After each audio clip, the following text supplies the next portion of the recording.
Assalamualaikum warahmatullahi wabarakatuh. Asyhadu an la ilaha illallah wahdahu la syarika lah wa asyhadu anna sayyidana Muhammadan abduhu wa rasuluh. Innallaha wa malaikatahu yusholluna 'alan nabiy ya ayyuhalladzina amanu shallu 'alaihi wa sallimu taslima. Allahumma shalli 'ala Muhammad wa ali Muhammad.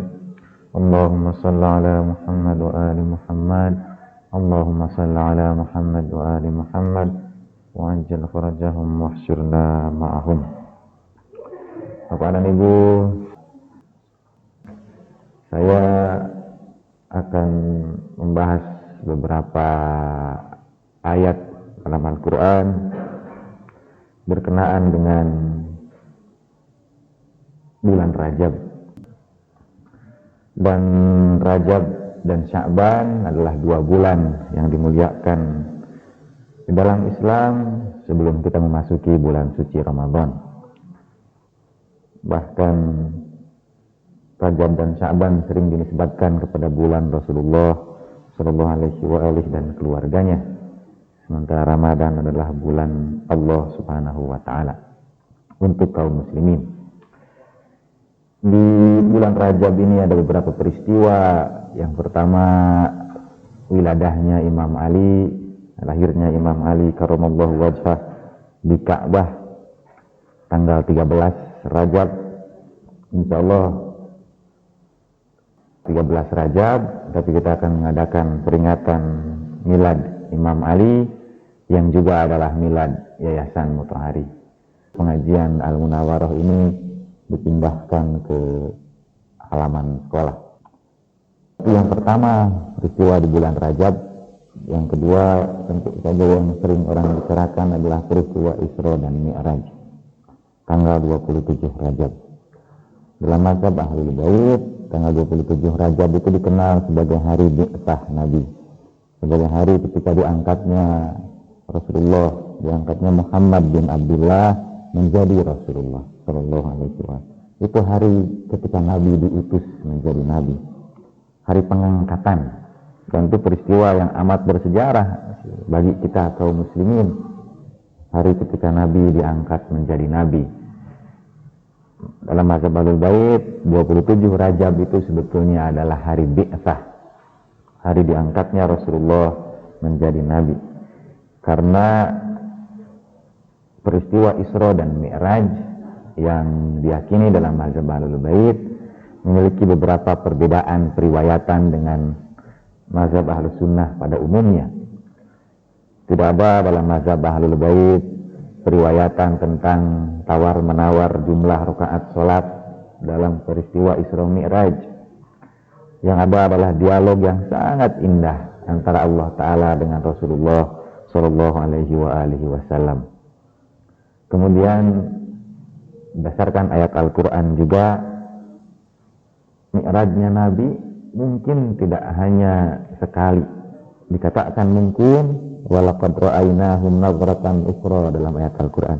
Kami perlihatkan kepadanya penglihatan yang lain, penyingkapan tirai yang lain. Kata sebagian yang menafsirkan ayat itu, Nabi dengan Allah Ta'ala adalah sebuah hubungan yang jauh lebih luhur dari semua hubungan para Nabi. Kita sering mengatakan Rasulullah kita khatamul anbiya'i wal mursalin, sayyidil anbiya'i wal mursalin. Nabi adalah nabi penutup, nabi pamungkas, nabi yang paling agung, bahkan nabi adalah nabi para nabi. Dalam Ad-Durrul Mansur bahkan diriwayatkan ketika Nabi Adam alaihissalam bertaubat kepada Allah Ta'ala, wa talaqqa Adamu min rabbih kalimatin fataba alaihi. Ketika Nabi Adam menyampaikan kepada Allah Ta'ala kalimat, kemudian Allah Ta'ala menerima taubat Nabi Adam. Kitab Ad-Durrul Mansur dari Jalaluddin As-Suyuti, penafsir besar dari mazhab Ahlus Sunnah, meriwayatkan yang disampaikan oleh Nabi Adam adalah tawassul Adam bi Muhammadin wa ahli baiti. Tawassulnya Nabi Adam terhadap Rasulullah dan keluarganya, terhadap Nabi Muhammad dan keluarganya. Kita mungkin bisa masuk pada pembahasan mengapa Nabi Adam bisa bertawassul kepada seseorang yang bahkan jauh dari masanya, yang belum dilahirkan. Al-Quran bercerita tentang sebuah peristiwa ketika Allah Ta'ala mengambil dari para nabi perjanjian mereka, mengambil sumpah mereka. Dan sumpah itu menurut tafsir adalah sumpah kesetiaan mereka, katakanlah di alam arwah, nanti saya sebutkan ayatnya, terhadap kenabian Rasulullah Shallallahu Alaihi Wasallam. Sehingga sering disampaikan bahwa Adam Abul Asbah wa Muhammadun Shallallahu Alaihi Abul Arwah. Nabi Adam itu bapak dari seluruh jasad, bapak dari seluruh tubuh kita ini. Tapi Rasulullah adalah Abul Arwah. Nabi Muhammad Shallallahu Alaihi adalah bapak dari seluruh ruh kita, bapak dari arwah kita. Secara kronologis yang lahir pertama kali mungkin Nabi Adam, tapi secara ruhaniyah yang Allah Ta'ala ciptakan pertama kali adalah Rasulullah Shallallahu Alaihi Wasallam. Itulah yang orang sering sebut dengan Nur Muhammad, cahaya Muhammad. Sesuatu yang Allah Ta'ala ciptakan pertama kali pastilah sesuatu yang sepenuhnya mencerminkan Dia, yang menjadi manifestasi, yang menjadi tajalli dari Allah Subhanahu wa Ta'ala. Dan ayat-ayat Al-Quran merujuk itu kepada Rasulullah. Wa innaka la'ala khuluqin azim. Sungguh engkau itu berada di atas singgasana para makhluk, di atas singgasana akhlak yang mulia. Akhlak Rasulullah Shallallahu Alaihi Wasallam dipuji di atas akhlak seluruh makhluk. Salawat-salawat yang sering disenandungkan dalam tahlilan, as'adi makhluqatika, makhluk yang paling bahagia, atau asyrafi makhluqatika, makhluk yang paling mulia adalah Rasulullah Shallallahu Alaihi Wasallam.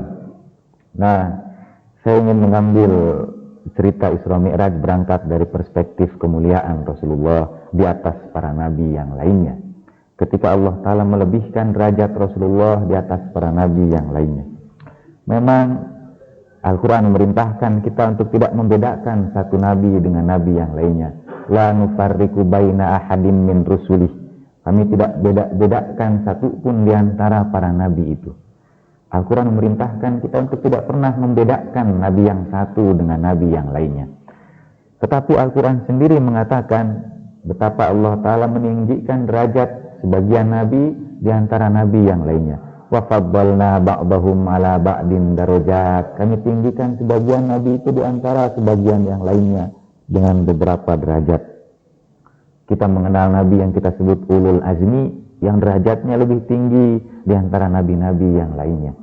Dalam hal keimanan kita kepada para nabi itu, kita tidak boleh membedakan mereka satu dengan yang lainnya. Keimanan kita sama kepada setiap nabi itu. La nufarriqu baina ahadin min rusulih. Tetapi Allah Ta'ala sendiri memuliakan para nabi, sebagian nabi di atas sebagian nabi yang lainnya. Dan yang paling dimuliakan Allah Ta'ala adalah Rasulullah Sallallahu Alaihi Wasallam. Apa saja contoh-contoh kemuliaan yang diberikan Allah Ta'ala kepada Rasulullah, kepada Muhammad bin Abdullah? Yang pertama, setiap Al-Quran bercerita tentang para nabi, pastilah Al-Quran memanggil para nabi itu dengan nama nabi itu. Dipanggil namanya langsung oleh Allah Subhanahu wa Ta'ala. Misalnya Nabi Adam alaihissalam, qala ya Adam uskun anta wa zawjukal jannah. Hei Adam, masuklah kamu dan istrimu ke dalam surga. Disebutkan nama Nabi Adam itu ya Adam uskun. Nabi Nuh, ya Nuh innahu laisa min ahlik. Dia itu tidak termasuk keluargamu ketika bercerita tentang anaknya. Setiap nabi dipanggil namanya. Wa ma tilka biyaminika ya Musa. Apa yang ada di tangan kananmu, hei Musa?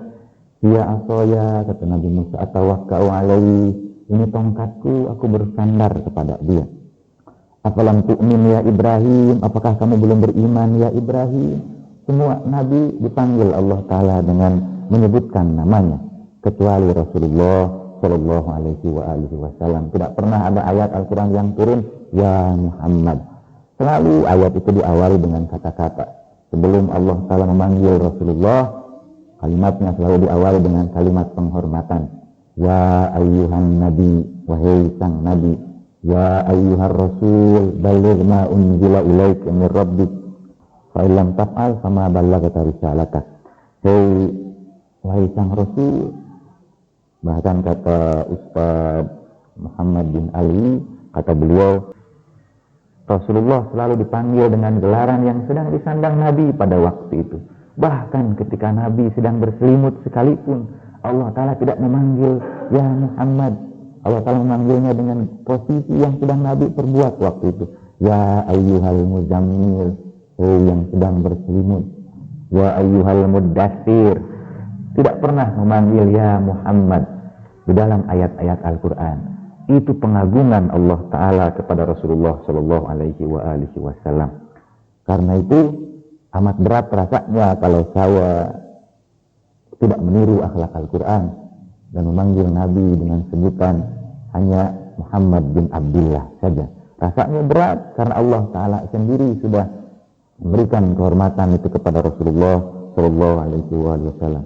Lebih berat lagi kalau saya mendengar ucapan orang-orang di sekitar pusara Rasulullah yang menghardik orang-orang yang berziarah dan mengatakan Muhammad Qodmat, Muhammad Qodmat. Muhammad sudah meninggal dunia.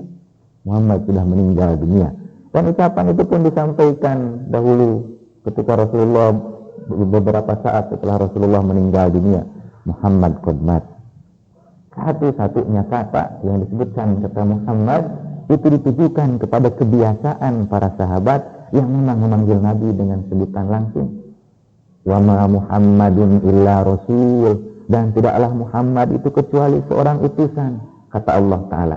Tapi ayat itu tidak dalam konteks Tuhan memanggil Nabi. Ayat itu memperingatkan para sahabat, afa in mata awin kutilan qalabtum ila aqabikum. Apakah kalau Nabi itu meninggal dunia, mati atau terbunuh, kalian akan berpaling ke belakang? Peringatan buat para sahabat. Begitu rupa kepada Rasulullah itu kita bahkan tidak boleh melebihkan suara kita di atas suara Nabi. Wala tarfa'u aswatakum fawqa sautin nabi antahbata a'malakum wa antum la tash'urun, dalam surat Al-Hujurat. Jangan kamu tinggikan suara kamu di atas suara Rasulullah. Saya memaknai itu jauh lebih dalam lagi. Bukan hanya meninggikan suara yang tidak boleh, tetapi menganggap pendapat kita jauh lebih benar dari pendapat Nabi itu dilarang. Mengemukakan argumentasi ketika Nabi sudah memerintahkan kita untuk melakukannya itu dilarang. Antah bata a'malakum wa antum la tash'urun. Nanti hapus amal-amal kamu dan kalian tidak menyadarinya. Kemuliaan yang kedua yang diberikan Allah Ta'ala kepada Rasulullah Sallallahu Alaihi Wasallam sebagai Abul Arwah, sebagai ayah dari seluruh ruh kita, disebutkan ketika Allah Ta'ala mengambil sumpah para nabi. Wa idh akhadna min nabiyyina mitsaqahum, dan ketika kami ambil dari para nabi itu perjanjian mereka. Wa akhadna minka, dan kami ambil darimu, wa min Nuhin wa Ibrahim wa Isa wa akhadna minkum mitsaqan ghalidha, kata Al-Quran.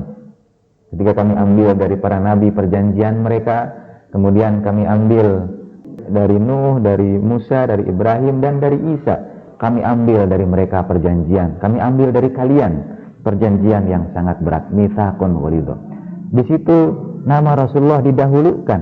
Wa id akhadna minka, dan ketika kami ambil darimu, baru kemudian wa min Nuh, wa Ibrahim, wa Musa, wa Isa. Dari Nuh, dari Ibrahim, dari Musa, dan dari Isa. Semua nabi yang disebutkan berdasarkan kronologis kehadiran nabi itu di tengah-tengah manusia. Tetapi Rasulullah didahulukan, disebutkan namanya di awal. Perjanjian yang amat dahsyat itu diambil lebih dahulu oleh Rasulullah Sallallahu Alaihi Wasallam sebelum diambil oleh para nabi yang lainnya. Kemuliaan yang ketiga, penghormatan Allah Ta'ala kepada Rasulullah yang ketiga adalah setiap nabi diutus hanya untuk kaumnya saja, hanya untuk tempat tertentu saja, hanya untuk waktu yang terbatas saja, hanya untuk kelompok kaum tertentu saja. Wa ila Madyana akhahum Syu'aiba, dan kepada Madian kami utus saudaranya Syu'aib. Nabi Syu'aib hanya jadi nabi untuk Bani Madian saja. Nabi Musa hanya jadi nabi untuk Bani Israel saja.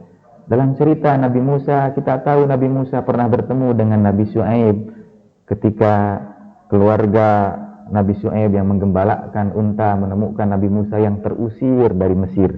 Kemudian dihadapkan kepada Nabi Syuaib. Tapi Nabi Syuaib tidak menjadi nabi Bani Israel. Begitu juga Nabi Musa tidak menjadi nabi bangsa Madian. Wa ila adin akhahum huda, kepada Bani Ad itu Nabi Hud, Samud, Nabi Soleh, Lut dan sebagainya. Setiap nabi diutus untuk kaum tertentu saja, untuk umat tertentu saja, untuk waktu yang terbatas juga. Kecuali Rasulullah sallallahu alaihi wa alihi wasallam. Wa ma arsalnaka illa kafatan linnas. Tidak kami utus engkau ya Muhammad kecuali untuk seluruh manusia. Artinya manusia yang sepeninggal Rasulullah, juga manusia yang sebelum Rasulullah sallallahu alaihi wa alihi. Tidak kami utus engkau ya Muhammad kecuali untuk seluruh manusia. Wa ma arsalnaka illa rahmatan lil alamin. Dan tidak kami utus engkau ya Muhammad kecuali untuk menjadi rahmat bagi semesta alam. Saya memaknai semesta alam sekali lagi bukan alam semasa Rasulullah hidup saja, bukan alam sepeninggal Rasulullah, tapi juga seluruh alam semesta. Rahmatan lil alamin. Bukankah ketika kita mengatakan alhamdulillahi rabbil alamin, segala puji bagi Allah Ta'ala pemilik alam semesta, kita tidak membatasi kapan alam semesta itu untuk pujian kepada Allah Ta'ala. Wa ma arsalnaka illa rahmatan lil alamin. Dan kami tidak utus engkau ya Muhammad, kami tidak jadikan engkau Rasul kecuali sebagai rahmat untuk seluruh alam semesta. Itu juga yang mendasari bahwa Nabi adalah Nabi para Nabi. Kalau dalam riwayat Mi'raj kita mendengar Rasulullah memimpin sholat para Nabi, memimpin barisan jemaah para Nabi, dan Rasulullah menjadi imamnya. Itu yang membuat saya agak mengkritisi hadis tawar-menawar tentang jumlah sholat. Karena di situ Nabi Musa jauh lebih tahu daripada Rasulullah Shallallahu Alaihi Wasallam. Padahal Nabi adalah imam para Nabi. Nabi berada pada posisi yang dimuliakan dari Nabi yang lainnya. Kemuliaan yang berikutnya diberikan Allah Taala kepada Rasulullah Shallallahu Alaihi Wasallam. Ambillah contoh penghormatan kepada Nabi Adam. Ketika Allah Taala menciptakan Nabi Adam, kemudian diperintahkan para malaikat untuk sujud. Wa idh qulna lil malaikati isjudu li adama fasajadu illa iblis. Kami perintahkan semua malaikat untuk sujud kepada Adam, dan semua malaikat sujud kecuali iblis. Aba wastakbar wa kana minal kafirin. Dia membangkang dan termasuk kelompok yang kafir. Al-Quran menggunakan kata fasajadu, maka sujudlah semua malaikat. Tetapi kata sajadu dalam bahasa Arab menggunakan bentuk lampau, bentuk past tense, fi'il madi, kata orang-orang yang belajar bahasa Arab. Itu yang sudah terjadi. Hanya sekali saja Allah Ta'ala memerintahkan Nabi Adam, memerintahkan para malaikat untuk sujud kepada Adam. Satu kali itu saja, dan tidak pernah terjadi lagi setelahnya. Bayangkan dengan kemuliaan yang Allah Ta'ala berikan kepada Rasulullah Sallallahu Alaihi Wasallam. Innallaha wa malaikatahu yusholluna 'alan nabi. Ya ayyuhalladzina amanu shollu 'alaihi wa sallimu taslima. Sesungguhnya Allah Ta'ala dan para malaikatnya. Kalau malaikat itu bersujud kepada Adam, hanya malaikat saja. Subhanallah, maha suci Tuhan kalau Tuhan pun bersujud kepada Adam alaihissalam. Tapi kepada Rasulullah Allah Ta'ala mengatakan, sesungguhnya bukan saja para malaikat, innallaha, sesungguhnya Allah Ta'ala dan para malaikatnya bersolawat kepada Rasulullah Sallallahu Alaihi Wasallam. Kata bersolawat di situ menggunakan bentuk sekarang, fi'il mudhari, present tense, bukan past tense. Artinya kalau saya terjemahkan dengan terjemahan yang harfiah, sesungguhnya Allah Ta'ala dan para malaikatnya tidak pernah berhenti bersolawat kepada Rasulullah Sallallahu Alaihi Wasallam. Senantiasa bersolawat kepada Nabi. Itu ayat Al-Qur'annya dalam surat Al-Ahzab. Allah Ta'ala dan para malaikatnya tidak pernah berhenti bersolawat kepada Nabi.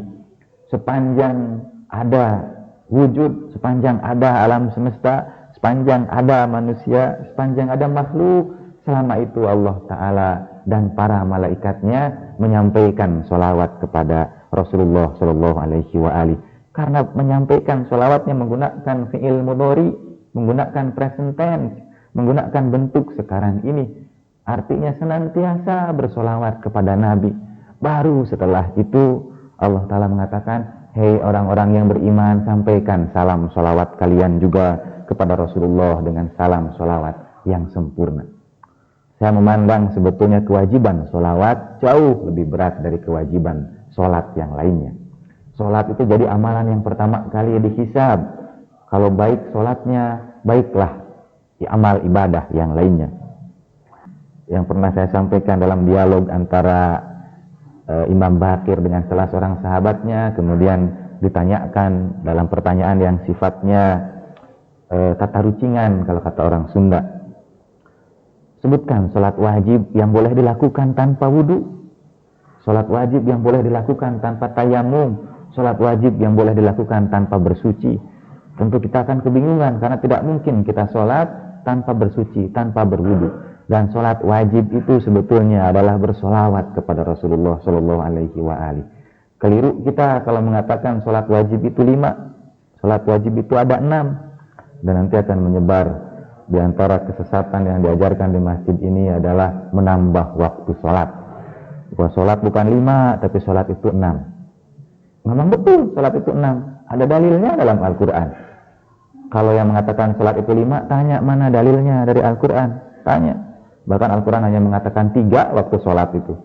Surat 17, 78 dan surat 11, 114.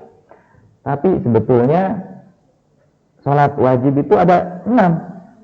5 sholat subuh, lohor, asar, maghrib, isya.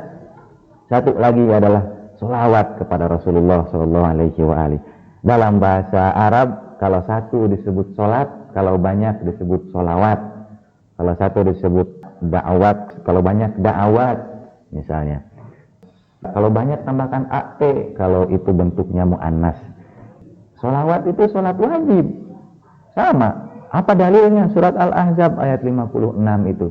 Hei orang-orang yang beriman, shollu alaih. Sholatlah kalian kepadanya.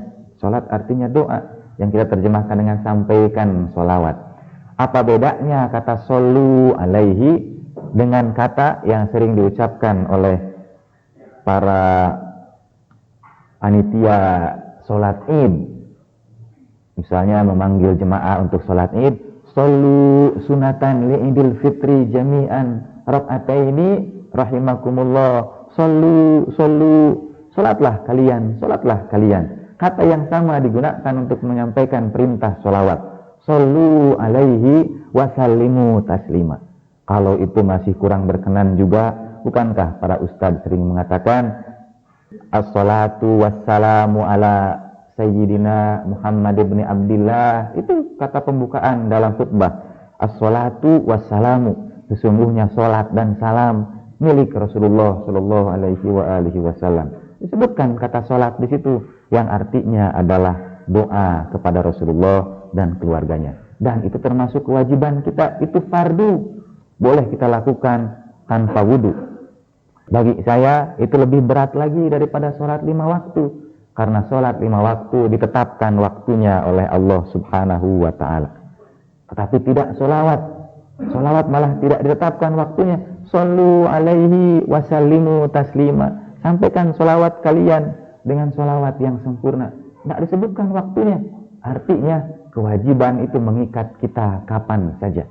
Kalau kewajiban sholat mengikat kita setiap waktunya, kewajiban zakat mengikat kita kalau ada nisabnya, kewajiban haji kalau sudah datang waktunya, semua kewajiban wajib bagi kita kalau sudah datang waktunya. Kecuali sholawat, Allah Ta'ala tidak memberikan kapan waktu khusus untuk bersolawat, kapan waktu yang wajib untuk bersolawat. Shollu alaihi wasallimu taslima. Sampaikan oleh kalian sholawat kepada Nabi itu, sampaikan dengan salam yang sempurna. Tidak disebutkan kapan waktunya, dan itu malah lebih berat lagi, jauh lebih berat lagi. Al-Quran surat Al-Baqarah itu ada yang mengatakan, jagalah sholat-sholat kalian dan sholat al-wusta, sholat pertengahan. Hafidhu ala sholati was sholatil wusta. Jagalah sholat kalian dan sholat al-wusta. Apa yang dimaksudkan dengan sholat pertengahan itu? Kata orang waktu asar dan sebagainya. Tapi disebutkannya al-wusta. Mengapa tidak disebutkan al-asri supaya tidak membuat kita bingung? Tapi disebutkannya sholatul wusta, sholat yang tengah-tengah itu yang kalian harus jaga. Selain dari sholat juga, hafidhu ala sholati was sholatil wusta. Nah, kalau itu semua disebut sebagai mengkultuskan Rasulullah Shallallahu Alaihi Wasallam, saya hanya menyebutkan beberapa contoh bagaimana Allah Ta'ala sendiri yang memuliakan Rasulullah. Dan kita diperintahkan untuk berakhlak sesuai akhlak Tuhan. Takhallaqu bi akhlaqillah. Berakhlaklah kalian dengan akhlak Allah Subhanahu wa Ta'ala. Kalau Allah Ta'ala bersolawat kepada Nabi, kemudian kita tidak melakukannya, kita tinggal memilih apakah kita sudah berakhlak dengan akhlak Nabi atau tidak. Sekali lagi itu kehormatan yang Allah Ta'ala berikan kepada Rasulullah.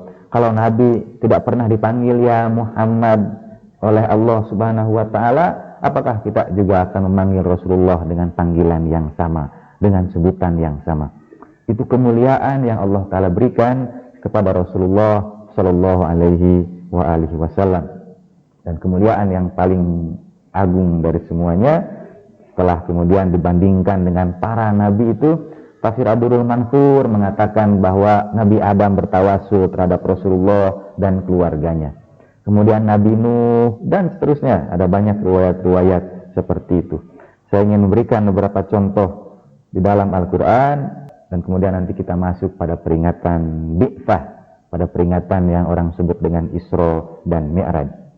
Dalam ayat Isra dan Mi'raj, atau sebelum itu, ketika Nabi Adam alaihissalam, dalam riwayat yang disampaikan oleh Sayyidina Ali, dan Sayyidina Ali tidak menjawab bahwa dirinya lebih utama. Ketika ada orang tanya mana yang lebih utama, para nabi atau para imam, Sayyidina Ali tidak jawab nabi lebih utama atau imam lebih utama. Sayyidina Ali hanya bercerita tentang dirinya. Kata Sayyidina Ali, Adam itu seorang nabi, dia diciptakan di tengah-tengah surga, kepada dia diberikan seluruh nikmat surga, dihalalkan bagi Adam seluruh nikmat surga. Hanya satu yang dilarang Tuhan untuk dilakukan Nabi Adam. Yang satu itu pun dilanggar Nabi Adam. Larangan buat Nabi Adam hanya satu saja. Wa kula minha haitsu syi'tuma wa la taqrabu hadhihi syajarah. Makanlah apapun yang kamu inginkan yang ada di surga itu, jangan dekati yang satu ini. Wa la taqrabu hadhihi syajarah fatakuna minadh dhalimin. Nanti kamu termasuk orang-orang yang berbuat dosa, termasuk orang-orang yang zalim. Dan itu pun dilanggar juga oleh Nabi Adam alaihissalam. Sayyidina Ali mengatakan, banyak kenikmatan Tuhan, tetapi aku mengharamkan diriku untuk menikmatinya. Tuhan sudah halalkan, tetapi karena perjalanan ruhaniyah, dan itu yang disebut dengan zuhud. Kalau wara adalah menjaga dari apa yang diharamkan Allah Ta'ala, maka zuhud adalah menjaga dari apa yang dihalalkan Allah Ta'ala. Kalau wara, kita menjaga diri kita bulan Ramadan nanti, ibadah yang paling utama kata Rasulullah, al-wara, menjaga supaya kita tidak melakukan perbuatan yang haram. Maka zuhud sebetulnya adalah menjaga dari perbuatan yang halal. Nonton sepak bola malam hari itu tidak haram. Misalnya nonton Liga Champions, nonton Piala Eropa, itu tidak haram, tidak ada dalilnya yang mengharamkannya. Tapi kalau mau memilih zuhud, haramkanlah menonton itu demi untuk perjalanan ruhaniyah. Jadi lebih baik digunakan untuk bertasbih, berzikir, beribadah, tahajud. Kalau Anda belum sampai ke makom itu, ya nonton sepak bola sambil berzikir, sambil beristighfar, sambil bersolawat, pegang tasbih ketika nonton bola itu. Zuhud sekali lagi adalah menjaga diri kita untuk perjalanan ruhaniyah dari apa yang dihalalkan Allah Subhanahu wa Ta'ala. Tuhan tidak melarang kita untuk menikmatinya. Boleh, tapi kita yang menjaga diri kita sendiri dari menikmatinya. Minum mau sebanyak apapun misalnya boleh, asal jangan israf saja, jangan tabzir. Tapi kita menahan diri kita dengan minum yang secukupnya, menahan diri kita dari bicara yang secukupnya, dan seterusnya. Itu yang disebut dengan zuhud. Dan Sayyidina Ali melakukan itu. Yang kedua, Nabi Nuh alaihissalam sudah berdakwah sekian tahun di tengah-tengah kaumnya, kemudian mengadukkan kepada Tuhan, tidak beriman saja, padahal sudah 950 tahun Nabi Nuh berdakwah di tengah-tengah kaumnya. Bahkan putranya sendiri pun tidak ikut kepada Nabi Nuh. Dia tidak termasuk ke dalam keluargamu, dia amal yang buruk, kata Al-Quran, karena anaknya tidak ikut peringatan Nabi Nuh. Tetapi Allah Ta'ala memberikan kepada Sayyidina Ali dan Sayyidah Fatimah keturunan yang kemudian menjadi misbahul huda wa safinatun najah, cahaya pemberi petunjuk dan bahtera keselamatan. Bandingkan lagi dengan kisah Nabi Ibrahim alaihissalam. Ketika Nabi Ibrahim sudah diangkat menjadi nabi, kemudian Nabi Ibrahim meminta kepada Allah Ta'ala. Permintaannya kepada Allah Ta'ala artinya dalam posisi Nabi Ibrahim sudah jadi nabi. Apa permintaan Nabi Ibrahim? Ilahi arini kaifa tuhyil mauta. Ya Allah, tunjuki aku, perlihatkan kepada aku bagaimana engkau hidupkan orang yang mati. Dan Al-Quran menjawab, Allah Ta'ala menjawab, afalam tu'min, ya Ibrahim, apakah kamu belum beriman? Itu jawaban Allah Ta'ala. Kata Nabi Ibrahim, bala walakin liyatma'inna qalbi. Aku sudah beriman ya Allah, tapi biar kalbuku itu menjadi tentram. Itu jawaban Nabi Ibrahim. Sedangkan Al-Quran dalam ayat yang lain mengatakan, ala bidzikrillah tatma'innal qulub. Dengan berzikir kepada Allah, hati kita menjadi tentram, kalbu kita menjadi tentram. Sementara Nabi Ibrahim minta diperlihatkan bagaimana Allah Ta'ala menghidupkan yang mati supaya mutmainnah kalbunya, supaya tentram hatinya. Kemudian Allah Ta'ala memerintahkan burung itu dipotong 4, pasang di 4 bukit, dan Nabi Ibrahim memanggilnya, kemudian potongan itu bersatu kembali. Ayat-ayat itu dan banyak ayat yang lainnya menunjukkan zikir bukan sekedar menyebutkan nama Tuhan, tapi zikir sebetulnya adalah ilmu pengetahuan. Adalah mengetahui, bukan saja mengingat, tetapi mengetahui. Jadi kata Nabi Ibrahim, walakin liyatma'inna qalbi, supaya kalbuku itu tahu, supaya hatiku itu menjadi tahu. Ketika itu kisah Nabi Ibrahim, dan apa jawab Sayyidina Ali? Lau kasyafat anni hijab mazdadat imani. Kalau hijab antara dunia ini dengan alam gaib atau antara alam nasut dengan alam malakut itu tersingkap, mazdadat imani, tidak akan sedikit pun imanku itu akan bertambah. Kalau Nabi Ibrahim meminta afalam tu'min, ditegur Al-Quran, apakah engkau belum beriman? Sayyidina Ali mengatakan, lau kasyafat anni hijab mazdadat imani. Bandingkan dengan Nabi Musa alaihissalam. Nabi Musa itu seorang nabi ulil azmi juga, yang ditinggikan Allah Ta'ala derajatnya. Tetapi dia masih diperintahkan untuk belajar kepada Nabi Khidir alaihissalam. Perintahkan untuk mencari Majma'ul Bahraini, pertemuan dua lautan. Perintahkan di sana ada salah seorang di antara hambaku, min ibadina atainahu ilman min ladunna, kata Al-Quran. Ada hambaku, hamba kami yang kami berikan dia ilmu dari sisi kami. Berdasarkan ayat itu orang sering menyebut ilmu laduni. Tidak disebutkan dalam Al-Quran siapa nabinya, tapi dalam riwayat Nabi itu Nabi Khidir alaihissalam. Bertemulah Nabi Musa dengan Nabi Khidir ketika dia lupa tentang makanannya. Wa ma ansani an adzkurah wa ma ansani ila syaitan an adzkurah. Nah, bertemulah dengan Nabi Khidir, singkat cerita, dan Nabi Khidir sejak awal mengatakan, innaka lan tastati ama iya sobro, kamu tidak akan mampu bersabar bersamaku. Datanglah peristiwa-peristiwa yang mengguncangkan pikiran Nabi Musa, diiskal lagi Nabi Khidir, ditanya lagi, bukankah sudah aku katakan kamu tidak akan mampu bersabar denganku? Ada anak kecil yang dibunuh, perahu yang dilubangi, dinding yang dirubuhkan. Setelah 3 peristiwa itu, kemudian Nabi Khidir berkata, hadza firaqun baini wa bainakum. Ini batas antara aku dengan kalian, dengan kamu. Innaka lan tastati ama iya sabra. Kamu tidak akan pernah bisa bersabar bersama aku, kata Nabi Khidir. Hanya lewat 3 peristiwa saja selesai sudah pelajaran Nabi Musa terhadap Nabi Khidir alaihissalam, karena Nabi Musa tidak bersabar terhadap ilmu yang diberikan oleh Nabi Khidir alaihissalam. Kata Sayyidina Ali, aku sudah tinggal bersama Rasulullah sejak usia kecilku sampai akhir hayat beliau. Dan tidak pernah sekalipun aku meragukan apa yang datang dari Nabi. Tidak pernah sekalipun aku membantah apa yang disampaikan Rasulullah. Tidak pernah sekalipun aku mengkritik, memberikan alternatif terhadap apa yang disampaikan Rasulullah Sallallahu Alaihi Wasallam. selama bertahun-tahun. Apa pernah kita mendengar riwayat Sayyidina Ali mengiskal Nabi, mengkritik Nabi, membantah Nabi? Tidak pernah. Tidak ada riwayat satu pun yang mengatakan Sayyidina Ali tidak bersabar bersama Rasulullah Shallallahu Alaihi Wasallam. Kemudian Nabi Isa alaihi salam. Nabi Isa adalah putra dari seorang perempuan soleh, perempuan suci yang diwakafkan berkhidmat di rumah Tuhan. Dari perempuan Imran itu, Imra'atu Imran. Ketika lahir, Rabbi wada'tuha unta, aku lahirkan ini perempuan. Seolah-olah ada di situ juga ada kesan bahwa perempuan tidak layak untuk berkhidmat di rumah Tuhan. Padahal kemudian sesungguhnya Tuhan tahu apa yang ada dalam rahim itu, dan seterusnya kata ayat Al-Quran. Kemudian Siti Maryam berkhidmat di rumah Tuhan, berkhidmat bersama Nabi Zakaria, seumur hidup berada di rumah Tuhan. Di Masjidil Aqsa berkhidmat kepada Nabi Zakaria. Begitu rupa sampai kepada Siti Maryam diberikan sesuatu yang tidak diberikan kepada Nabi Zakaria. Dalam hadis yang meriwayatkan ayat ketika Nabi Zakaria masuk ke mihrab, kemudian melihat di situ ada sesuatu, dan Nabi Zakaria bertanya, "Aina laki hadza?" Dari mana kamu dapatkan ini? Kalimat pertanyaan dari mana kamu dapatkan ini menunjukkan ketidaktahuan Nabi Zakaria asal nikmat itu.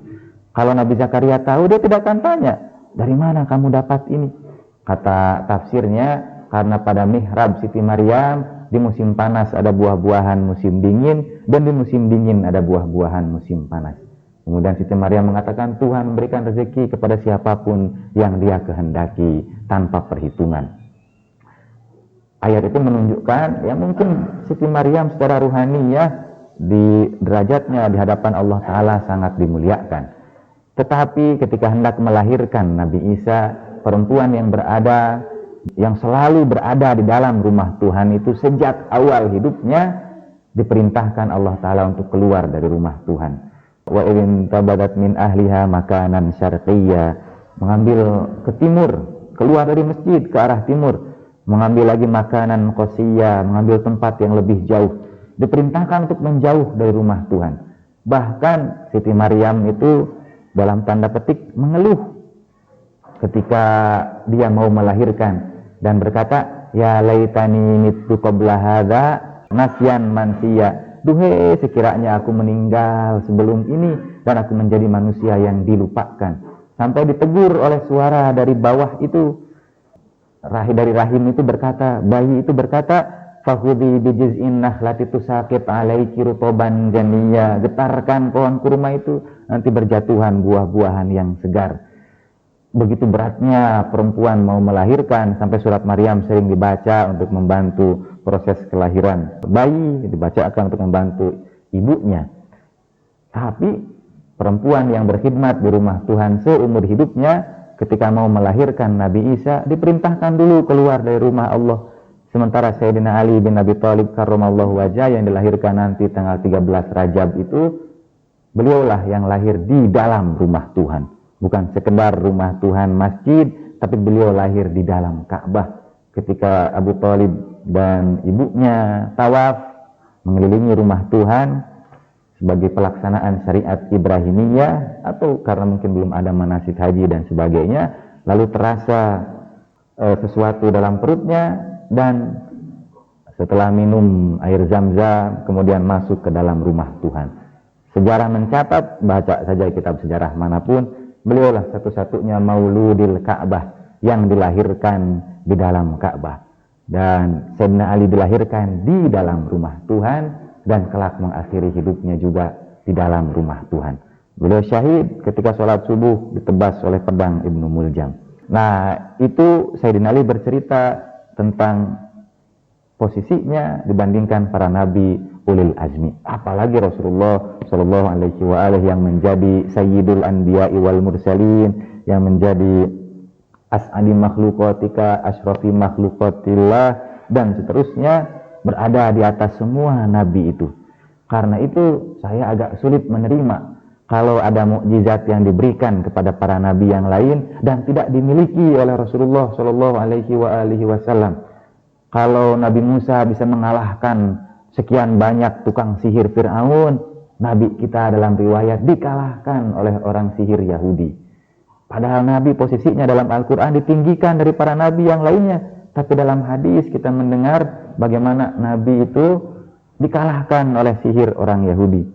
Kalau Nabi Ibrahim minta supaya ditentramkan kepada Tuhan, Nabi kita ketika menerima wahyu yang pertama itu bergoncang ketakutan, bergetar ketakutan. Saya tidak bisa menerima, atau kita harus mengkritisi hadis-hadis seperti itu.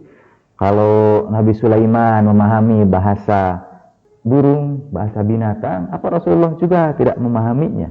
Dan yang saya sering lemparkan hanya sebagai kajian saja, yang selama ini kita yakini dan memang masih dalam perdebatan. Kalau semua Nabi bisa baca dan tulis, apa Nabi kita juga bisa baca dan tulis? Dan kita meyakini Nabi kita ummi, Nabi kita memang tidak bisa baca dan tulis.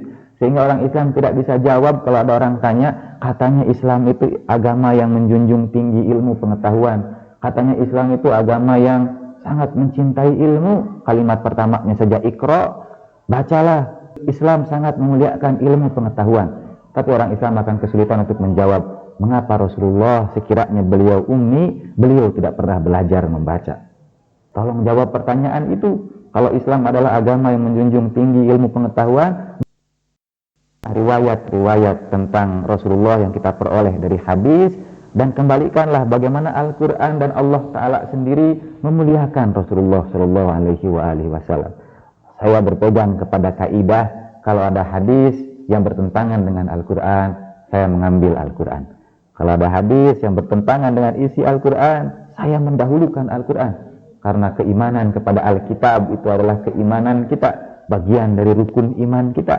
Sementara hadis yang bercerita tentang para nabi, itu harus kita kritisi sanadnya, matannya, dan sebagainya. Nah, sebagian tentang 13 Rajab, yang terakhir ini tentang Isra dan Mi'rajnya. Dalam ayat yang sering dibaca pada peristiwa Isra dan Mi'raj, Subhanalladzi asra bi'abdihi lailan minal masjidil haram ilal masjidil aqsa alladzi barakna haulahu linuriyahu min ayatina. Maha suci Dia, maha suci Tuhan yang memberangkatkan hambanya, memperjalankan hambanya dari masjid yang suci ke masjid yang lebih tinggi. Saya menerjemahkannya secara harfiah, meskipun kedua masjid itu ada bangunannya, Masjidil Haram di Mekah, Masjidil Aqsa di Palestina.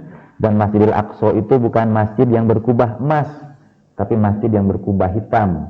Di belakang masjid kubah emas itu. Kalau Anda lihat foto Palestina, lalu ada masjid yang sering orang sebut itu Golden Dome, masjid yang berkubah emas. Padahal Masjidil Aqsa adalah masjid yang berkubah hitam. Tidak jauh dalam kompleks masjid berkubah emas itu ada masjid yang berkubah hitam. Nah, Aqsa artinya yang lebih tinggi, sehingga para sufi menafsirkan ayat itu bukan sekedar dari Masjidil Haram ke Masjidil Aqsa, tapi Masjidil Haram artinya satu tahapan ketika orang sudah sampai pada kesucian dirinya, mensucikan dirinya. Maha suci Dia yang perjalankan hambanya dari tempat yang suci ke tempat yang jauh lebih tinggi lagi. Dan menggunakan kata Aqsa yang jauh lebih tinggi lagi, yang indefinite, tidak ditentukan lebih tingginya itu seberapa, pokoknya lebih tinggi lagi, lebih tinggi saja diperjalankan Allah Subhanahu wa Ta'ala, yang kami berkati sekelilingnya. Dalam kata sekelilingnya itu, kalau dalam kaidah bahasa Arab, kata ganti harus merujuk kepada orang atau barang yang terdekat. Jadi kalau misalnya Pak Deden dan Pak Cepi berangkat ke bioskop, tiba-tiba datang istrinya. Nah, nyah itu kembali kepada siapa? Istri Pak Cepi atau istri Pak Deden? Pak Deden dan Pak Cepi berangkat bersama ke bioskop, tiba-tiba datang istrinya, titik gitu. Istrinya itu istri siapa? Pak Cepi atau Pak Deden? Begitu juga dalam kata Maha Suci Tuhan yang memberangkatkan hambanya dari Masjidil Haram ke Masjidil Aqsa, yang kami berkati di sekelilingnya. Nyah di situ merujuk kepada siapa? Sekeliling Masjidil Haram kah? Sekeliling Masjidil Aqsa kah? Sekeliling perjalanan itu, perjalanannya yang diberkati, atau diri Rasulullah Shallallahu Alaihi Wasallamnya yang diberkati. Alladzi barakna haulahu, yang kami berkati sekelilingnya. Yang diberkati itu apanya? Itu kata ahli tafsir, yang saya sih tidak mempermasalahkan. Buat saya semuanya diberkati. Masjidil Haramnya diberkati, Masjidil Aqsanya diberkati, perjalanannya diberkati, dan yang terutama Rasulullahnya adalah berkah. Berdasarkan ayat itu, Nabi adalah berkah Allah Subhanahu wa taala. Alladzi barakna haulahu. Bukan saja yang diberkati itu nabinya, tapi sekitar nabi juga diberkati, sekelilingnya diberkati. Kata haul itu artinya putaran. Dan apakah berkah itu hanya berlaku bagi mereka yang pernah sezaman dengan Rasulullah saja? Di mana keadilan Allah Ta'ala kalau berkah itu tidak sampai kepada kita? Karena kita tidak pernah sezaman dengan Nabi. Dan kita dilarang untuk sekali-kali menganggap Rasulullah itu sudah meninggal dunia. Wala tahsabannal ladzina qutilu fi sabilillah amwata bal ahya'un inda rabbihim yurzaqun. Kemudian diberangkatkanlah Rasulullah dalam sebuah perjalanan ruhaniyah yang diriwayatkan menggunakan buruk dan sebagainya. Banyak peristiwa melihat bagaimana surga, neraka, bagaimana dunia dan sebagainya. Hadis-hadis yang kita sering baca dalam Mi'raj. Sementara dalam mazhab Ahlul Bait diriwayatkan hadis yang sangat panjang berkenaan dengan dialog Allah Subhanahu wa taala dengan Rasulullah. Ambillah contoh untuk peristiwa Mi'raj ini, perbandingan Rasulullah dengan Nabi Musa. Ketika Nabi Musa melihat api, ketika Nabi Musa hendak naik ke atas bukit, kemudian dia melihat api, tergerak Nabi Musa melihat sesuatu yang bercahaya di atas bukit, naiklah dia ke atas bukit itu. Dan Nabi Musa itu kan kalimullah, takallamallahu Musa taklima, yang diajak bicara oleh Allah Subhanahu wa taala. Sampai di puncak bukit itu, mau masuk di lembah yang disucikan, Nabi Musa diperintahkan untuk menanggalkan sandalnya. Bayangkan itu, kita tidak tahu apakah itu teguran karena Nabi Musa datang ke tempat itu mengenakan sandal, atau sandal itu sebagai sebuah perumpamaan bahwa kembali kepada Tuhan memang harus seperti apa adanya. Kita tidak boleh mengenakan sesuatu, alas kaki juga tidak, dan seterusnya. Misalnya, karena kata Al-Quran, fahla'na alaik innaka bilwadil muqaddasi tuwa. Tanggalkan sandalmu itu, karena engkau sekarang berada di lembah yang disucikan. Api itu berkata lagi, inni anastu nara la'ali ana rabbukumul a'la. Aku ini bukan api, aku ini Tuhanmu yang maha tinggi. Allah Ta'ala berbicara melalui api. Aku ini Tuhanmu yang maha tinggi. Api itu berbicara. Dan tidak ada itu di lembah, kata orang Bukit Cina dan sebagainya, tapi di lembah yang ada di bumi.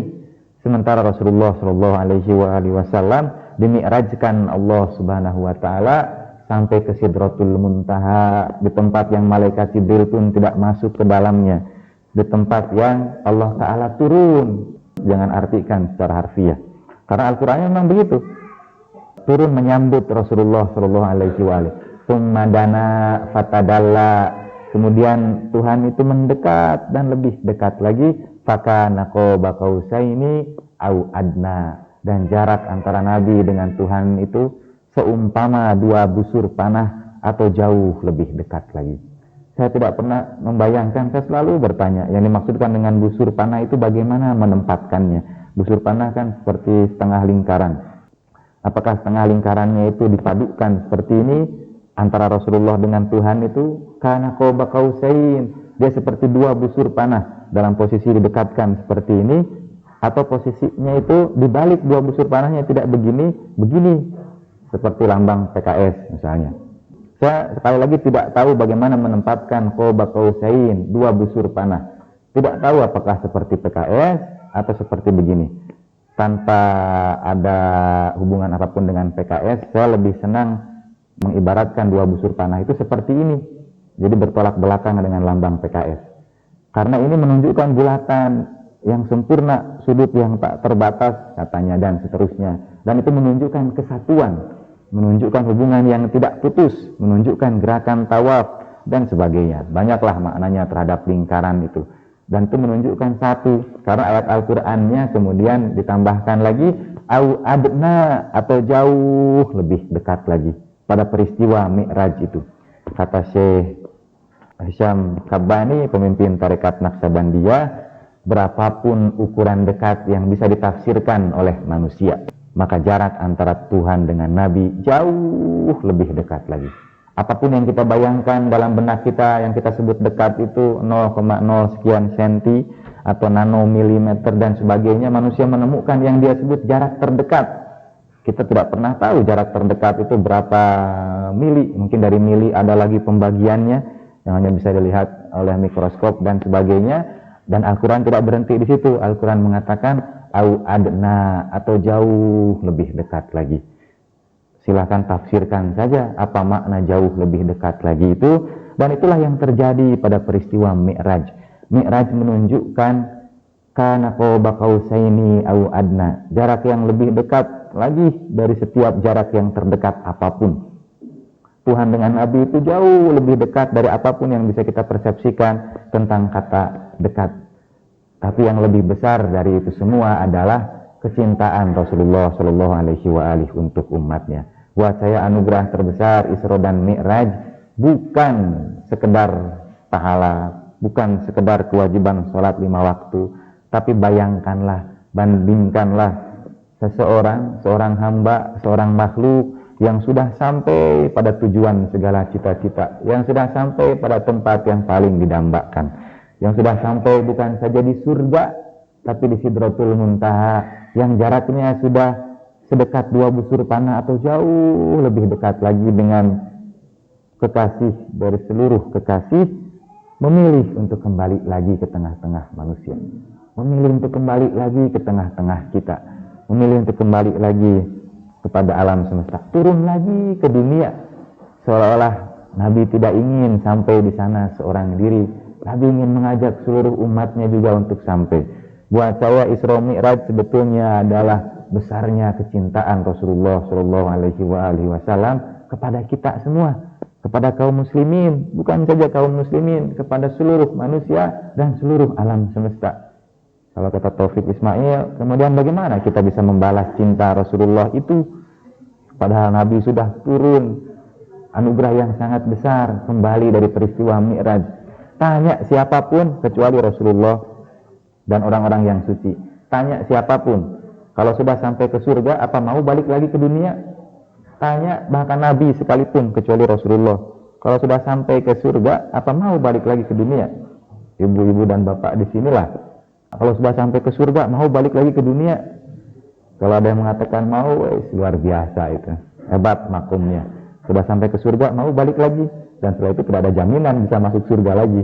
Saya, kalau sudah sampai di surga, ya jelas. Karena saya masih sangat egois. Udah sampai di surga, untuk apa balik lagi? Dan seterusnya. Ngurus berbagai masalah yang membingungkan, memusingkan, dan seterusnya. Udah sampai di surga, udah sampai pada dambaan seluruh cita-cita. Dan Nabi tidak hanya sampai di surga, Nabi sampai di satu tempat yang malaikat saja tidak bisa sampai ke situ. Saya tidak tahu bagaimana memvisualisasikannya, di mana Nabi sampai pada peristiwa Mi'raj itu, tapi Nabi kembali untuk kita semua. Karena besarnya kecintaan Rasulullah Shallallahu Alaihi Wasallam kepada bapak dan ibu, kepada kita semua. Karena itulah Allah Ta'ala memuliakan Rasulullah, menghormati Rasulullah, mengagungkannya. Lalu kita melihat apa yang kita lakukan sebagai umatnya untuk membalas kecintaan Nabi itu. Jangankan berterima kasih kepada Nabi, memperingati kelahiran Nabi saja kita tidak boleh, misalnya. Dan saya ingin mengambil 2 ayat, bandingkan 2 ayat ini.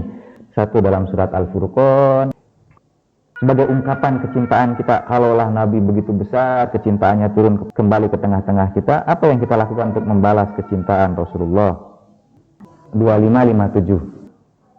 Qul ma as'alukum alaihi min ajrin illa man sa'a ayattakhidha ila rabbih sabila.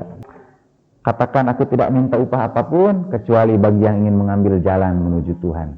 Dalam ayat yang surat Asy-Syura, katakan, aku tidak minta balasan apapun kecuali kalian mencintai keluargaku. Kalau boleh ayat Al-Quran itu dipakai seperti rumus matematika, kalau yang sama biasanya kan dihapus. Karena itu sama, qul la as'alukum alaihi ajra. Yang lainnya, qul ma as'alukum alaihi min ajrin. Sama saja, cek saja terjemahannya. Memang sama kok. Cuma yang satu pakai huruf jar, pakai min, yang satu lagi tidak.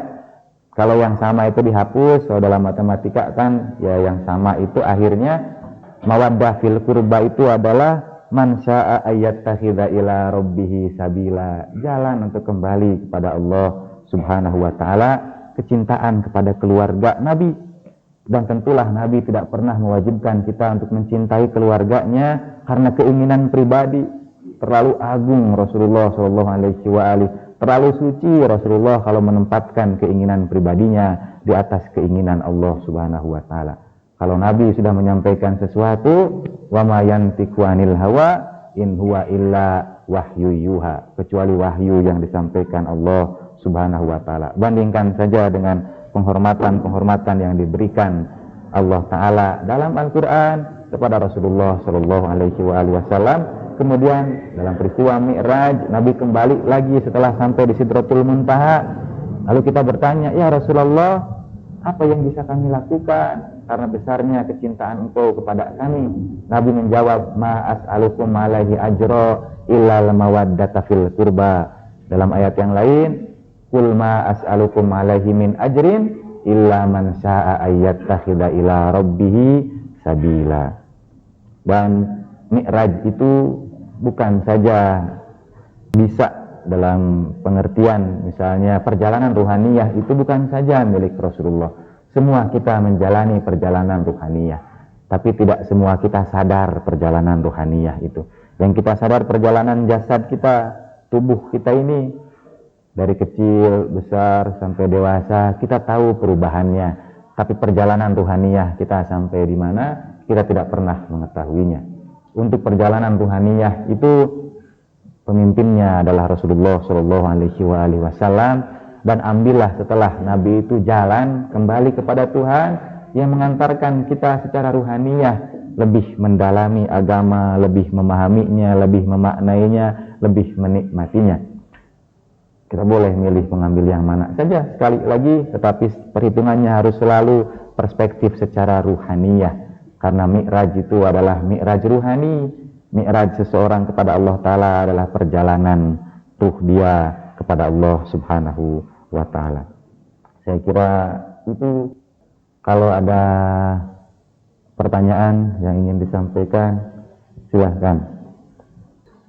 Kita akan mengadakan peringatannya di Mutahari, baik 13 Rajab sebagai milad Imam Ali dan milad Hasan Mutahari, juga 27 Rajabnya sebagai hari Isra dan Mi'raj, juga Bi'tsah, hari diangkatnya Rasulullah menjadi Nabi. Dalam Al-Quran, janganlah kalian bergolongan-golongan seperti orang Yahudi, sementara Ustaz lebih suka pada pilihan selamat dan celaka dari hadis umatku akan terbagi 73 golongan. Yang tidak boleh itu, kalau dalam ayat yang di atas ini, wa'tasimu bihablillahi jami'an wala tafarraqu. Yang tidak boleh itu bercerai-berai. Berpegang teguhlah kamu semua kepada tali Allah dan janganlah bercerai-berai. Apa makna tali Allah itu? Apa yang disebutkan tali Allah yang kita harus berpegang teguh? Kewajiban berpegang teguh pada tali Allah itu kan wajib. Imam Syafi'i dalam kumpulan puisi Imam Syafi'i menyebutkan tali Allah itu adalah keluarga Nabi. Nanti saya berikan rujukannya. Tamassaktu bihablillahillati, aku berpegang teguh kepada tali Allah yang diwajibkan atasku, kata Imam Syafi'i. Dan janganlah kalian bercerai-berai. Yang tidak bolehnya itu bercerai-berainya dari mana? Kemudian apakah bercerai-berai dari tali Allah itu atau bercerai-berai dari apa? Dan saya harus lihat ayatnya ini, saya tidak tahu ayat yang dirujuknya. Saya harus lihat lagi. Janganlah kalian bergolongan-golongan seperti orang Yahudi. Dalam mafhum seperti itu, apa yang tidak bolehnya dalam Al-Quran itu? Apakah yang tidak bolehnya itu bergolongan-golongan, atau yang tidak bolehnya itu seperti orang Yahudinya, atau yang tidak bolehnya itu bergolongan seperti orang Yahudi? Itu yang harus kemudian kita pahami. Jadi bukan larangan. Kalau larangannya tidak boleh bergolongan-golongan, ya sudah, tidak usah diberikan tambahan keterangan seperti orang Yahudi. Janganlah kalian bergolongan-golongan, selesai. Golongan apapun tidak boleh. Yang tidak boleh itu adalah bergolongan seperti orang Yahudi. Kemudian itu yang harus kita ketahui, bagaimana golongan-golongan orang Yahudi dahulu. yang kemudian kita tidak boleh untuk meniru mereka. Nah, kita harus cek ayat itu. Pilihan ada dua, selamat dan celaka dari hadis. Memang pilihan itu cuma ada dua. Simak saja surat Al-Insan. Inna hadainahu sabil, maka alif lam kata sabilnya di situ. Sesungguhnya kami sudah berikan kepada manusia itu petunjuk, imma syakiran wa imma kafura. Apakah mau bersyukur atau mau kufur? Hanya ada dua. Sesungguhnya sudah kami berikan kepada manusia itu petunjuk jalan yang lurus. Apakah mau bersyukur atau kufur? Jalan yang lurusnya mana? Syukur atau kufur? Tentu menurut saya syukur. Kemudian ayat itu menceritakan tentang kelompok yang kufur. Segera setelah itu bercerita tentang kelompok yang bersyukur, dan kelompok yang bersyukur yang disebutkan dalam asbabun nuzul surat Al-Insan adalah cerita lagi-lagi tentang keluarga Nabi, tentang Sayyidina Ali, Sayyidah Fatimah yang bernazar dan memberikan nazarnya untuk fakir miskin, anak yatim dan tawanan. Hubbihi miskinan wa yatiman wa asira. Dan untuk yang 73 golongan itu sekali lagi memang banyak, tapi tetap selamat dan celakanya hanya ada dua. Bagi yang percaya hadis 72 yang celaka, satu yang selamatnya, firqah najiyah. Saya mengambil hadis yang lain yang dikutip juga Ustadz Quraisy dalam bukunya. Pecahnya 73 golongan, 72 yang selamat dan satu yang celaka. Tetap pembagiannya dua, selamat dan celaka, tapi yang selamat jumlahnya jauh lebih banyak. Yang tidak selamat adalah kelompok yang merasa dirinya selamat. Ada sebagian orang yang mempertanyakan apa kepentingan Allah sholawat atas Nabi, sehingga mereka mengartikan sholawat itu adalah masuk kepada jiwa Muhammad atau orang-orang bergabung bersama Muhammad. Tolong jelaskan pula arti sholawat. Ya, kita semua bertanya, apa pentingnya Allah bersolawat atas Nabi? Pertanyaan itu harus disesuai dengan pertanyaan, apa memang ada kepentingan? Kepentingan itu pun harus sesuai lagi, kepentingan bagi siapa Allah Ta'ala bersolawat atas Nabi itu. Apakah kepentingan itu bagi dia, bagi Allah Ta'ala sendiri? Allah Ta'ala punya kepentingan bersolawat atas Nabi itu. Atau kepentingan itu justru untuk kita? Kepentingan Tuhan itu bukan untuk dirinya. Maha suci Tuhan dari membutuhkan segala sesuatu apapun. Tapi Tuhan ingin menunjukkan kepada kita betapa pentingnya bersolawat. Kepentingannya justru buat kita, bukan buat Tuhan. Tuhan saja sudah bersolawat kepada Rasulullah Shallallahu Alaihi Wasallam. Kapan kita melakukan solawat? Misalnya kalau ingin mengambil jawaban terhadap ayat Al-Quran itu, ada orang mengartikannya sebagai doa. Memang kata solat artinya doa. Allah Ta'ala menyampaikan doa kepada Nabi. Tapi sekali lagi Al-Quran itu menggunakan bentuk fi'il mudhari, yusholluna. Kalau dulu misalnya diartikan ketika Nabi masih hidup, bisa. Al-Quran mengatakan yusholluna, senantiasa bersolawat, tidak pernah berhenti bersolawat. Selama kita yakini Al-Quran itu sampai akhir kehidupan, selama itu juga Allah Ta'ala bersolawat kepada Rasulullah Shallallahu Alaihi Wasallam. Dan kepentingannya sekali lagi buat kita. Pahami saja solawat itu. Di situ ada solawat kita sampaikan kepada Nabi dan keluarganya. Itu yang kita ulang-ulang dalam setiap sholat kita. Allahumma sholli ala Muhammadin wa ali Muhammad. Sampai kata Imam Syafi'i tidak sah sholat itu kalau tidak ada sholawatnya. Begitu pentingnya sholawat karena dalamnya ada Nabi dan keluarganya. Tolong sampaikan kepada saya sekarang amal ibadah yang Bapak Ibu lakukan yang berasal dari hadis keluarga Nabi. Apa kita mementingkan keluarga Nabi itu? Sampaikan kepada saya amal ibadah Bapak dan Ibu yang hadisnya bersumber dari keluarga Nabi, diriwayatkan dari Sayyidina Ali, diriwayatkan dari Sayyidah Fatimah, dan amalan ibadah itu kita lakukan sekarang ini. Keluarga Nabi kita sebut 5 kali, 10 kali dalam setiap sholat kita, tapi kita tidak mementingkannya. Kita tidak menganggap mencintai keluarga Nabi itu bagian yang penting. Dan minggu yang lalu saya sampaikan di Perustatan Mutahari itu ada kewajiban orang tua, alimu auladakum, kata Rasulullah, hadis Nabi, ajarkan oleh kalian kepada anak-anak kalian kecintaan kepada Muhammad dan keluarganya. Bukan ditulis oleh orang dari mazhab Ahlul Bait, ditulis oleh penulis Mesir, hadis-hadis yang mewajibkan orang tua untuk mengajarkan kecintaan kepada keluarga Nabi. Jadi kepentingannya buat kita. Di situ ada petunjuk dalam sholawat, sholawat sebagai pembuka doa dan seterusnya. Bagaimana saya mengartikan ummi dalam Al-Quran? Saya tidak mengartikannya Kebiasaan saya kalau ingin selamat, saya berlindung pada pendapat orang lain. Saya berlindung pada pendapat Dr. Muhammad Iqbal yang mengatakan ummi itu berasal dari kata ummul qura. Kami turunkan ke tengah-tengah kalian seorang nabi yang ummi. Arsalna ilaika nabiyan ummiyan. Kata ummul qura juga disebutkan nama Al-Quran. Artinya induk segala daerah. Ibu kota dalam bahasa kita sekarang. Kalau seseorang berasal dari Mekah, dia dipanggil Makki, ditambahkan ya ujungnya. Seseorang berasal dari Kum, dia disebut Kumi. Seseorang berasal dari Rum, dia disebut Rumi. Seseorang yang berasal dari daerah Gilan di Iran disebut Jilani, Syekh Abdul Qadir Al-Jilani. Tambahkan ujungnya i. Seseorang yang berasal dari Ummul Qura itu disebut Ummi. Jadi kami utus ke tengah-tengah kalian seorang nabi dari Ummul Qura, seorang nabi dari Mekah, seorang nabi dari sekitar Ka'bah. Itu kata Dr. Muhammad Iqbal. Bukan dalam pengertian ummi itu yang tidak bisa baca tulis. Sekarang pilihannya kembali kepada kita. Terserah bapak dan ibu mau menganggap dan berkeyakinan bahwa bapak dan ibu jauh lebih pintar dari Rasulullah dalam urusan baca dan tulis atau tidak. Itu pilihan kita. Dan kita we live by it. Kita hidup dengannya. Kemarin saya tanya anak waktu hari waktu mentoring. Nabi kita bisa baca tulis tidak? Tidak, kata mereka, sepakat semua. Kalau begitu kalian lebih pintar dari Nabi ya dalam urusan baca tulis. Saya bilang, bingung sudah mereka mau jawab itu. Katanya Nabi bisa baca tulis tidak? Tidak. Kalian bisa? Iya. Kalau gitu kalian lebih pintar. Nggak jawab mereka.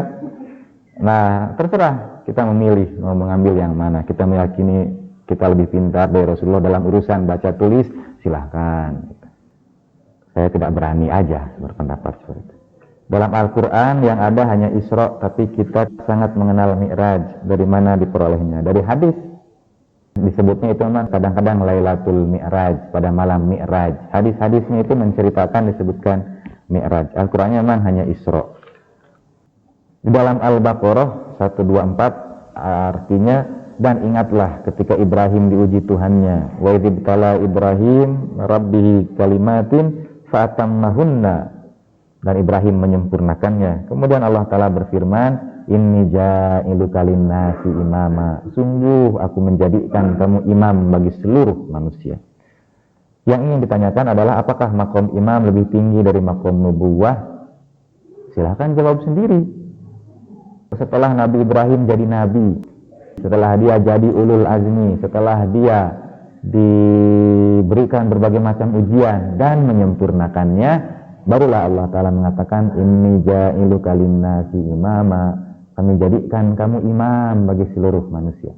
Dan Nabi Ibrahim menjawab, qala wa min dzurriyyati, dan dari keturunanku ya Allah. Allah Ta'ala menjawab, qala la yanalu ahdi zalimin, tidak akan aku biarkan yang memegang ahadku, yang memegang janjiku di muka bumi ini dari orang-orang yang berbuat dosa. Wah, kesimpulannya dilihat saja dari ayat itu. Padahal Ibrahim pada saat itu telah jadi nabi. Iya, Ibrahim sudah jadi nabi dan Allah Ta'ala mengangkatnya jadi imam. Tinggal kita simpulkan saja. Jika surat pertama yang turun adalah Al-Alaq, bagaimana dengan hadis? Apakah hadis pertama yang turun dan mengenai apa? Tidak ada hadis pertama yang turun. Hadis itu kan tidak turun. Kalau turun itu kan dari atas, turun ke bawah. Hadis itu disampaikan oleh sahabat tentang Rasulullah, dan ini ada panjang ceritanya karena mazhab Ahlus Sunnah mengumpulkan hadis jauh sepeninggal Rasulullah. Tadwinus sunnahnya diawali oleh Khalifah Umar bin Abdul Aziz tahun 99 Hijriyah. Ada 1 abad ketika kita terpisah dari hadis Nabi. Ada waktu ketika orang dilarang menuliskan hadis Nabi. Kalau penanya ini tanya, apa hadis pertama yang turun? Pertama kali itu justru dilarang turun hadis itu. Dulu di zaman sepeninggal Rasulullah meninggal dunia. Ada satu saat ketika orang beranggapan, hasbuna kitabullah, cukup bagi kita Al-Quran saja. Cukup bagi kita kitab Allah saja. Apa maksudnya itu? Artinya tidak perlu hadis Nabi. Jadi tidak diturunkan malah hadis Nabi itu.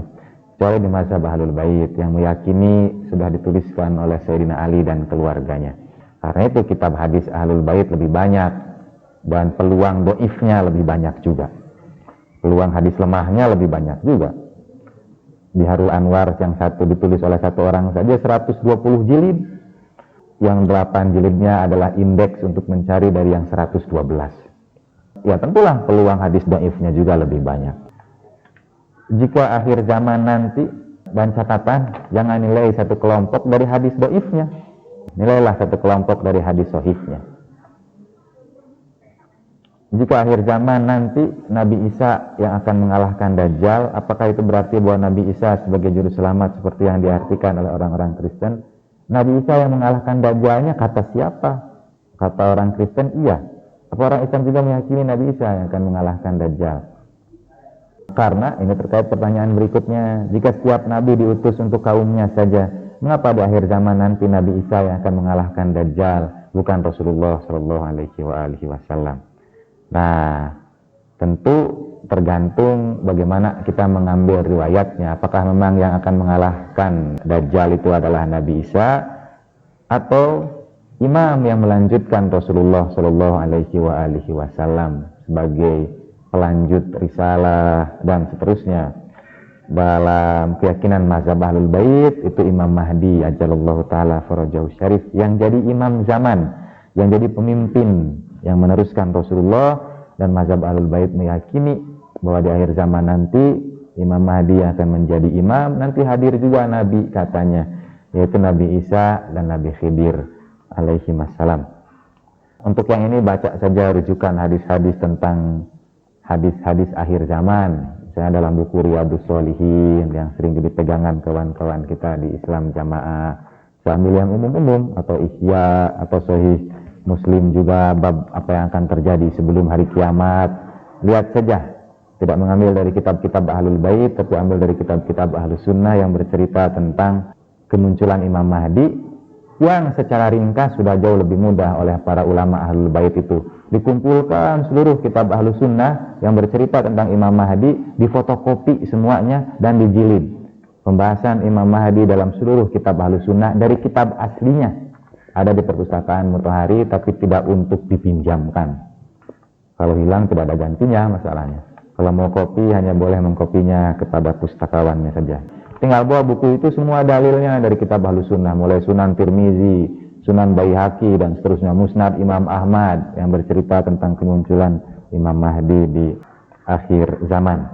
Saya sih lebih ya dalam mengimani boleh-boleh saja, tapi kadang-kadang kita mempermasalahkan sesuatu yang sebetulnya maknanya sangat besar, karena itu terkait dalam akidah kita sebagai seorang mukmin. Setelah kita mengimani kenabian, kita mengimani segala sesuatu yang diturunkan oleh Nabi Shallallahu Alaihi Wasallam, termasuk ciri-ciri akhir zaman yang harus kita yakini dan kita imani, dan kita mungkin berada di dalamnya. Saya kira itu saja. Sekali lagi selamat menyambut bulan Rajab dan Sya'ban. Kami titip doa memasuki bulan-bulan yang disucikan. Minggu depan ada waktu kita baca juga doa Ummi Dawud, doa pertengahan bulan Rajab dan seterusnya untuk menyambut kedatangan bulan suci Ramadan. Titip doa dari seluruh jamaah di sini, yang sakitnya, yang meninggalnya, kita sertakan dalam niat kita. Semoga Allah Ta'ala memberikan kepada kita kemudahan untuk menyambut Ramadan melalui Rajab dan Sya'ban. Al-hadhi niyah wa kulli niyatin salihah ziyadatan fi syarafin Nabil Mustafa Rasulullah sallallahu alaihi wa alihi. Al-Fatihah.